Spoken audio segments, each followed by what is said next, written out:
ప్రస్తుతం social media open చేస్తే చాలు ఒకటి కామెంట్. శివాజీ ఉమెన్ డ్రెస్సింగ్ పై చేసినటువంటి కామెంట్స్ చాలా హాట్ టాపిక్ గా మారిపోయింది.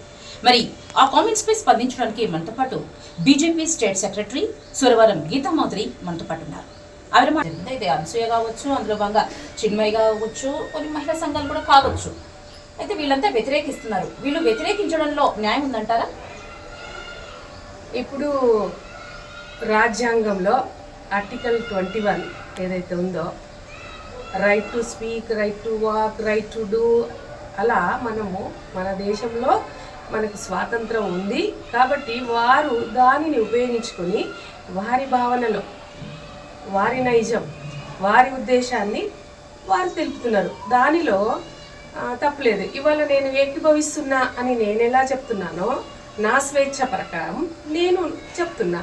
అట్లాగే వారి స్వేచ్ఛ ప్రకారం వాళ్ళు వారి మనస్తత్వాన్ని బట్టి, వారి ఉద్దేశాన్ని బట్టి, వారి భావాన్ని వారు వ్యక్తం చేశారు.